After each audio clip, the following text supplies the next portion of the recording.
Newsfirst, Newsline with Faraz Shauketaly. And very good evening to you and welcome to Newsline Live.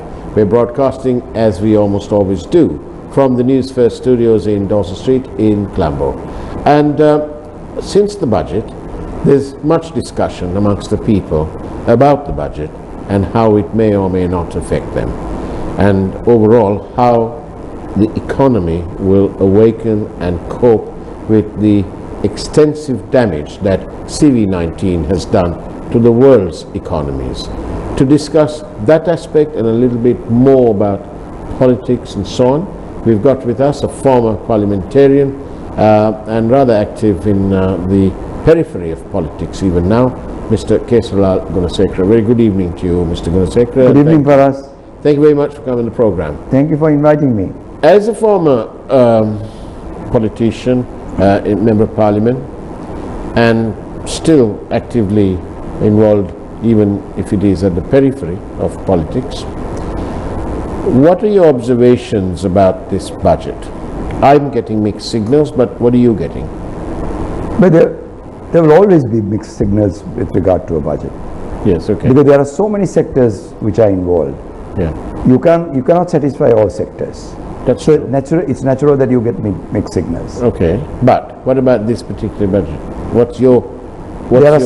There are some good points or some issues which have been dealt in a manner which will help the business sector, Yeah. which is a good sign. What about the small or very important matter of CV-19? Well, I totally agree that the emphasis on COVID-19 I did not see in the budget. I do not know as to whether they are in the other provisions, but I felt that the emphasis was not sufficient enough.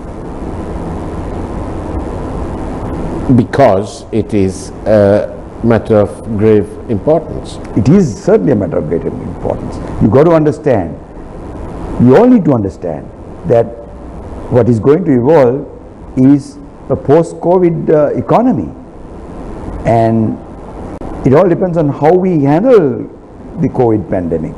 You know, if we fail in that, so many things will go down the drain. When we had a problem back in 1983, and I'll just talk about our group, when our group was reduced to ashes,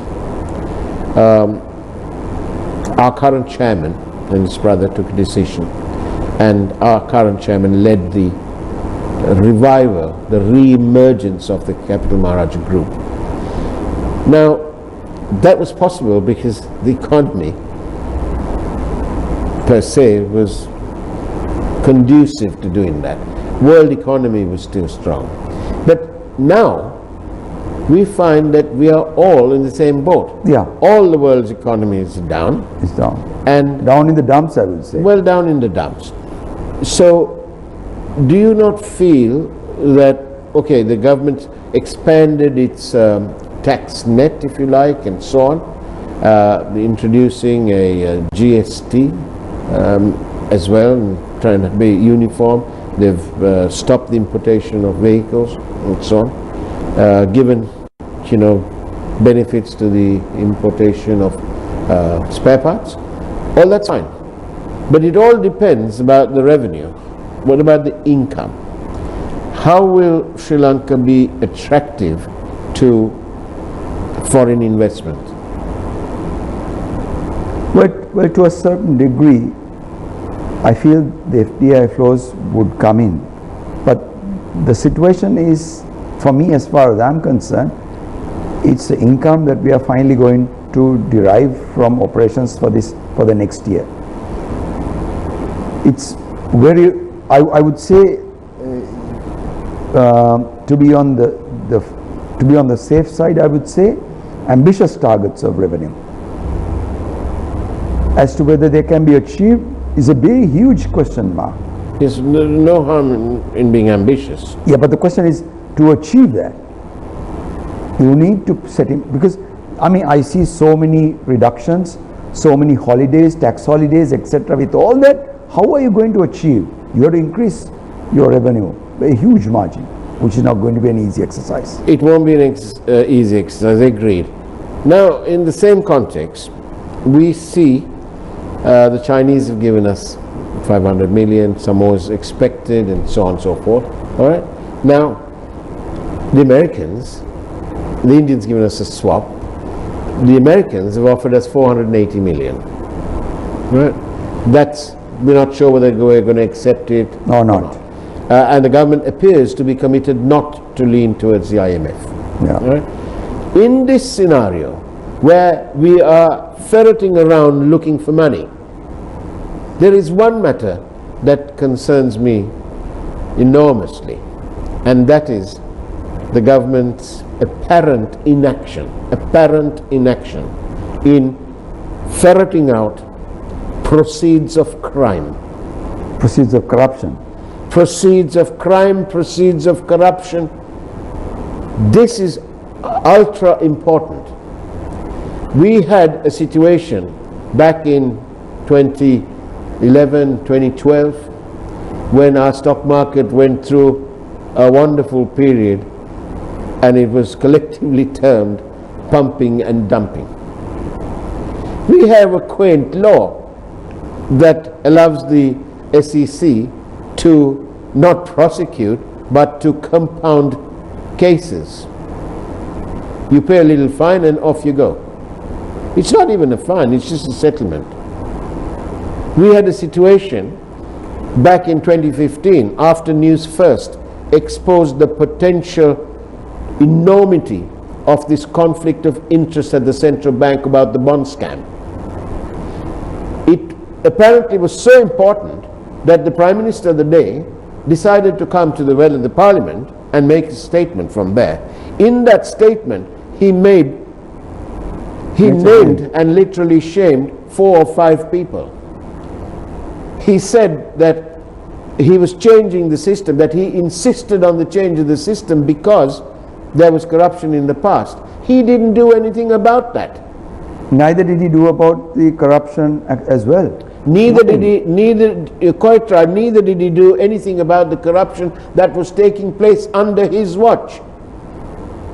They haven't even recovered $100. And now they're sitting there, scratching their heads, their collective heads, and wondering where to find the money? Do you think that they want the private sector to dole out even more? Tax the banks, tax even more? How are we going to solve this problem? Well, the question is this, we need to understand that if anybody does something wrong, he has to be dealt with in the legal manner. He has to be dealt in the official manner. If that doesn't happen, from top to bottom, we are in serious trouble. And that is, I feel, what has been going on for a long period of time, where somebody does something wrong, we say corrupt practices, fraud, etc., they are not being dealt with.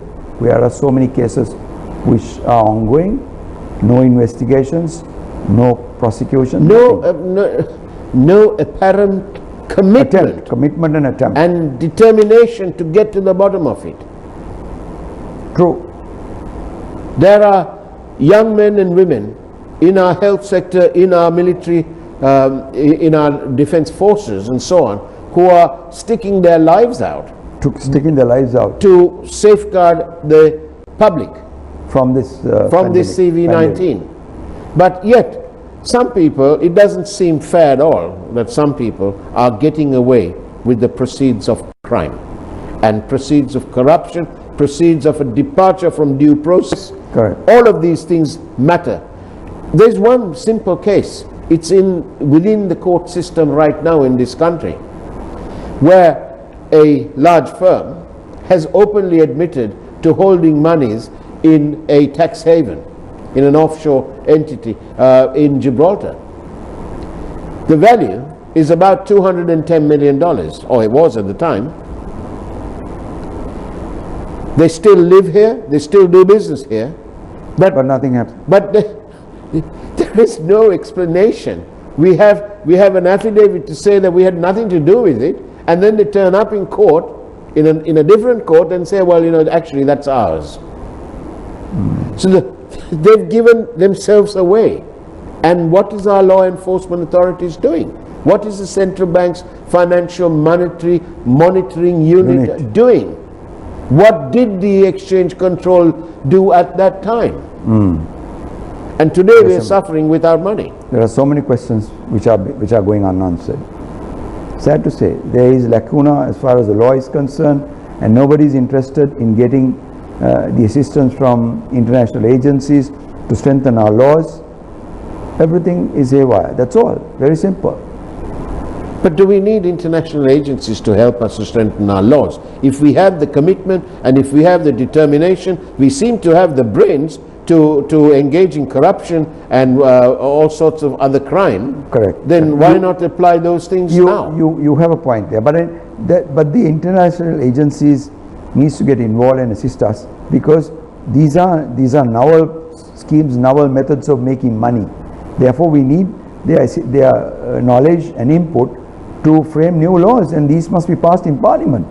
What's the point? We've spent millions of rupees in getting hold of people coming in here to help with this investigation and that investigation, and nothing's ever happened. Correct. You're right. Somebody has to take stock of this situation and come forward and tell the government, whichever government is in power. Whichever government is in power. But they appear to be, are not taking action. But they appear to be bankrupt and bereft of any new ideas. A case in point, we have one man who served 40 years in Parliament, 26 approximately years and still leader of his party, a party that failed to get around at least 5% of the vote island-wide. He lost his seat, and now through some quirk in our election procedure and our laws, our parliamentary laws, social media says he's trying to make a comeback. Really? A defeated candidate? A failed leader is going to come back? Isn't that indicative of how bankrupt this whole political structure is, especially in Parliament? Certainly, I don't know whether I did not see it in the social media, but anybody with an iota of self-respect, I don't think would want to come back. Do you think he will come back? I don't know. I don't think so. Well, you say that, and I will tell you where these things are happening. There are people claiming that there is a move that some people in that party, full of defeated candidates obviously, are asking for that person to come back. Really? On that note, we'll go for a break while I look for that, shall we? Okay. Stay tuned. After all, this is Newsline Live. We're in conversation with Kesaralal Gunasekara. Newsfirst, Newsline with Faraz Shauketaly. And welcome back to Newsline Live. I'm in conversation with Kesaralal Gunasekara. Mr. Gunasekara, you work, as we said earlier, in the periphery of local politics. 62% of our workforce are unskilled,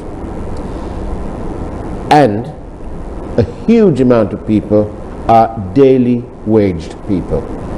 How do you find it, ground level situation? What's happening there? Most of those people are being paid on a daily basis. Their earnings are on a daily basis, and all those people have lost whatever sources of revenue that they could earn, and as a result they are struggling. And mind you, I don't know whether the government has seen through this. The issue is not the people who are employed, but the people who are on as you said, on daily wages. Yeah. And those people have nothing. I must be fair on this. Giving rupees 5,000 to a family is certainly not sufficient. I must say that. Certainly not sufficient. We need to understand that at least rupee 50,000 must be given to a family. That's the only way. If the government does not... But where is the government going to find the money? No, the question is this. The government needs to understand that if they have ambitious plans with regard to rolling out money for various expenses, They need to put this, because this sector, if they get onto the street, nobody will be able to do anything. As to when they are going to get on, I don't know. But that sector at the moment is ignored. We have paid them 5,000 rupees twice, that's all, for the last 6-7 months. There are some of these people, if the government decides to lock down a particular area, the government needs to understand that those people cannot get to work, even earn a daily wage. Those people must be given money. To spend where? To spend for your daily... Isn't it better for the government to deliver something? Essential I mean, I don't say them. that you have to give them money. You give them provisions in return. That's quite okay. But you have to do something, because this sector is quite large. We are How talking serious about is the problem? Pardon? How serious is the It's very problem serious. in your experience? It's very serious, and I don't think people are seeing it. Fortunately, to some degree, there are certain individuals who are helping their people in the neighborhood. Yeah. I have seen that, and I have heard that. That is going on at the same time, which to some degree has simmered whatever tensions that should have taken place. But how long can it But carry on? It cannot carry on for long. That is what I am coming to. Those people, certain businesses are also helping out families in the neighborhood, in the vicinity. But they also cannot go on forever. So the government needs to understand that this sector, that is what is exactly happening in other countries, that this sector must be provided. Today I saw a video clip of provisions being distributed in Texas. Thousands and thousands of vehicles on a queue waiting to collect provisions. To that degree they have been affected. You can just imagine if the situation in those countries is that, the situation in Sri Lanka, I don't have to explain. Talking about bankrupt politicians, ideologically bankrupt, I love this message. I love this message. This message is, these former guys have done nothing as MPs. They have got a pension at our cost. I love that, because that's excellent analysis. It's on the ball, on the feet analysis, and that's absolutely true. They pitch up, they get their vote, and they go in there and do almost nothing, apart from quite often helping themselves. There's only a very few people, but we digress. What about, I am concerned, we are concerned, we all are, about these daily waged people. How can they come out? The government needs to find the money. The question is this: the government has to understand that these people have to eat. Well, yes. If they are unable to eke out a living, if they are being told you have to quarantine, you are on a lockdown state, then the government should provide all that. You can't simply lock down and say, look here, look after yourself. No. So what should we do? Should we stop the temporarily halt infrastructure development and divert those monies? That is something that the government has to understand and realize. They need to figure out what are the areas of immediate concern, and then keep allocate funds for those areas. If they don't do that, how many these poor people will get on? We do not know to what degree this COVID is spreading. At the moment they say it's Colombo, and fortunately it has not gone into the other districts and other areas. If they can nip it in Colombo, well and true, good, but the number that is involved in Colombo is huge. That's the problem. It is. It is huge. It is frighteningly huge. So some of these people, and I don't think they understand. I don't think the politicians understand that these people don't. In fact, I saw a clip of a particular member in Parliament saying that we have given them 5,000 rupees and they have spent it within 1 week. Look here, you can't expect 5,000 rupees to last 30 days. Please understand that. Which is all If the you more... don't understand those things, you cannot serve the people of this country. But it seems such a pity that the president, for example, a virtually non-political man himself, managed to win a presidential election with quite a majority. Huge majority. The party he is aligned with managed to get a virtual 2/3 majority, and we've been hit by COVID-19. And it seems an absolute shame that nothing much else can be done with these gilded prospects. But Sri Lanka has always had gilded prospects, which have been squandered away by successive governments of the day, with all sorts of jolly ill thought out Sinhala only and all this business from 1950s, 56 and all that. Correct. You know? We don't understand the value of unity. No. Unity is another thing that seems to me to be way beyond the horizon. Correct. Because people now are not thinking of reconciliation and unity and all that. They're thinking of how, you know, there's a three-wheel man along the junction near where I live. He told me he's cut down on one meal. So he doesn't have breakfast, he doesn't have lunch, but he has what I would call brunch then. He says, I have a very late breakfast and an early lunch, and nothing in between until he goes home. That situation is frightening. It's frightening. It's definitely frightening. No, we need to understand that the president is trying his level best to do certain things. Oh, I'm not saying he's not. On his side, I must tell him, I must say this. He needs to understand that people with political acumen must be advising him. As to whether that is happening, I don't know. People with political acumen should be advising him. Well, we had one chap who had a lot of political acumen, and look what happened to him. We've been booted out of parliament after 40 years. And now he's trying to make it creep back in. I don't think he'll come back. Anyway, now he has to understand. We want him to succeed. We want him to succeed and bring up this country. But the question here is, there are certain things that you have to focus on at this juncture, and you have to understand it's going to be a post-COVID economic plan which has to be put in motion. As to what the economic plan is going to be, nobody knows. Nobody knows what the post-COVID economic picture is going to be. Apart from, we all know that it's going to be bad.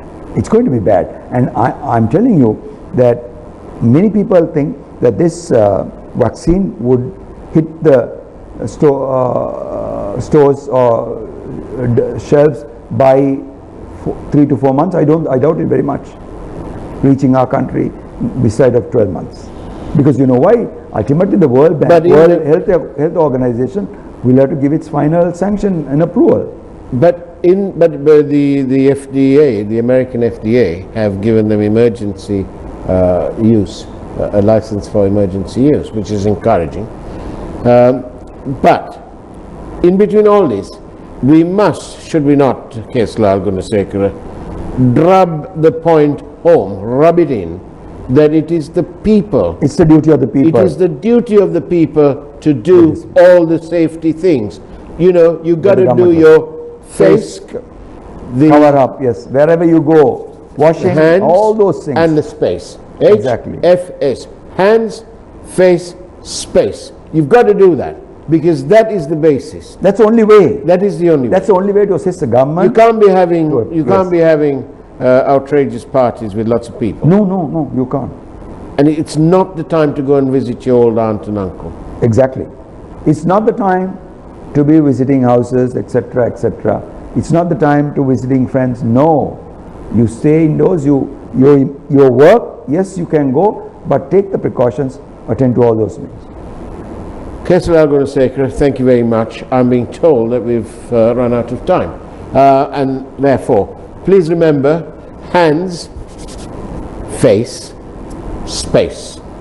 Take care. Have a wonderful evening ahead of you. Good night and God bless you.